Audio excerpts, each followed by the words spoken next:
There are many stallions at stud who didn't manage to win a Group 1, but we tend to forget just how good the ones were who managed to climb racing's highest pinnacle. Flying Artie was named the world champion 3-year-old after his win in the Coolmore Stud Stakes, and now he's been backed by Paul Whelan and Luskin Park and a number of other very good breeders, with his first foals already looking the goods.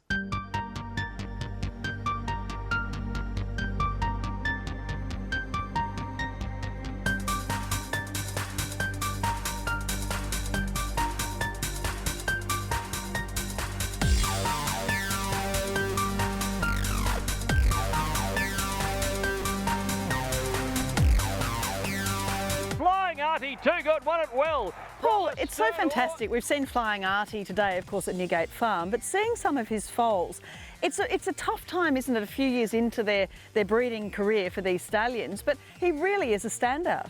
There's no doubt about it, but Caroline, people tend to forget, and they forget just how good horses are. He's the world champion sprinter.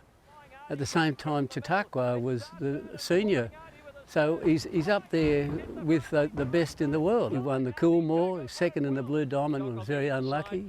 Won the Catanac Jewellery, third in the Golden Slipper. All those sort of things slipped the mind. But he's now gone on and he's entered a new era, and his fertility is as high as 90%.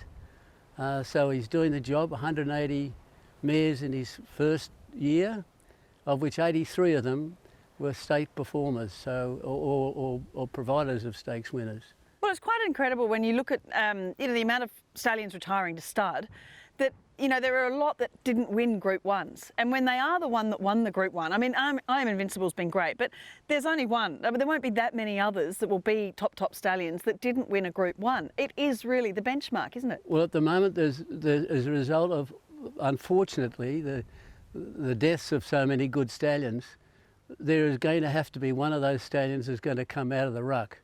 And my personal view is it's going to be Artie, because from the foals I have here, the age between 8 and 10 months, they look fantastic. They've got great bone, great muscle, look like him, image of him, and particularly their attitude is like him. He was a cool dude, and so are they. Star turn tackle by Flying Artie. That sideline, the Saddler's Wells, sideline through El Prado, Artie Schiller, it is one of the best in the world. We know Saddler's Wells, but it's a great chance for people with mares with that Danehill blood, isn't it? There's no doubt about it at all, and it's reinforced by John Warren, the Queen's buyer, who said the other day that the Danehill blood mixed with that of Saddler's Wells is good in England. It's fantastic in England, and he said it's just going to go on. He pulls all stops out, Flying Artie, and he's too strong. And the other thing, of course, is the Rubiton blood, the Damsire Rubiton. We know what a fabulous colonial influence he's been, a Cox Plate winner, and he appears in so many pedigrees of Group 1 winners. And will continue and throw through to his progeny after too.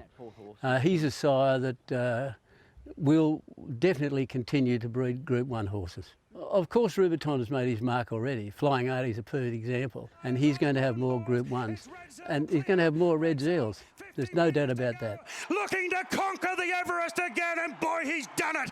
Red Seal. And as you say, looking at Flying Artie now, there's a quality about him too. I mean, we filmed him again now in the paddock. He's sort of, he's not a hugely bulked up horse. He's a very versatile looking horse who, of course, won the Coolmore Stud, as you said, a Group 1 3-year-old sprint. But he also has, a little bit of length about him. He's a lovely physical type. And frankly, that's the reason I bought him, because he had that length, he had that stride, he had that walk. It was just an amazing thing for me to see, but no one else saw it. And I was happy to, even though did take my mind to 3 days to make up my mind whether I'd go and buy a colt. Yep. I sat here at home 3 days after wondering why I shouldn't buy it. Yep. So I just rang up Jonathan Darcy and said, was that horse for sale? He said yes.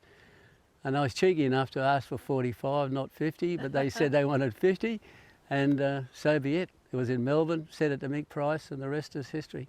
Well, we saw a couple of horses over at Newgate, of course, as I said, where he stands. So this was a colt out of Fleur de Here, a half to Zam Zam, who was a stakes winner and third in a Blue Diamond. It is the Tully Thunder Lavendi family. So, you know, it's really interesting seeing also Cinnamon Dove, the Dam of Dark Eyes, had a lovely Flying Artie filly.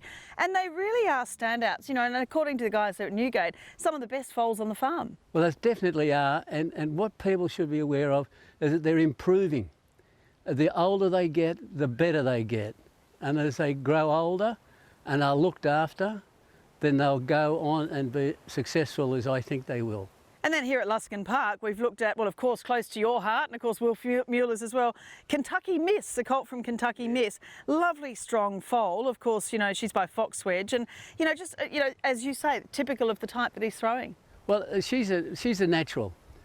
Run 2 races a 2-year-old, including the Cap d'Antilles VRC. She's a natural. No one thought he would be a 2-year-old, where he had a stellar career as a 2-year-old, second in the Blue Diamond, and he ran second, beating a whisker in the Maribyrnong Trial Plate, and that was in in October. Mm-hmm. So he's likely to throw 2-year-olds too. And we looked at also a 12-pack Shelley colt, a really strong back end. That's something I was impressed at too, and that deep girth too. You know, there's plenty of engine room in there too, and power behind. I think you'd have to agree with me that most of them have got the same characteristics. Strength is like Artie. They all got that strength of the sire. Had another family you're so involved in, and she's a wildcat, of course, the sister to Fox Wedge, your own Fox Wedge, and you know, again, that lovely hind leg too, which is really a big part of making a lovely horse that can get that power from behind. Well, they're destined to be successful, any of those daughters of Fox Wedge. It's already been proven that he's a sire of females, of fillies, and like I've said before about Rubiton, he'll go on and his fillies will become great brood mares. And then finally the Sabrika filly, just a fabulous walk. You know, when look, it was a windy day, it was hard for these babies here today, but a really good-bodied filly too. And the dam was trained by David Hayes and won a couple as a 2-year-old, then injured herself. But when she went out in the paddock too, she had the most beautiful, bouncy, springy athleticism. And balance. Yes. And balance and strength. And that's the Artie.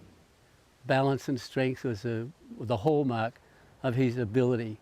When Bowman got on him in the last 400 at the Coolmore, he ran 21.5 and he was balanced, and that's why he won by a length and a quarter. So overall, these foals, you know, I guess you're seeing them around everywhere and you have a number of your own too, but it looks as if some really good breeders have been backing Flying Artie. Well, I would hope so, and I hope they continue to do so, because in his 3rd year, he's had stellar 2 years of books, and if he has a stellar number in year 3, then he's certainly going to make it.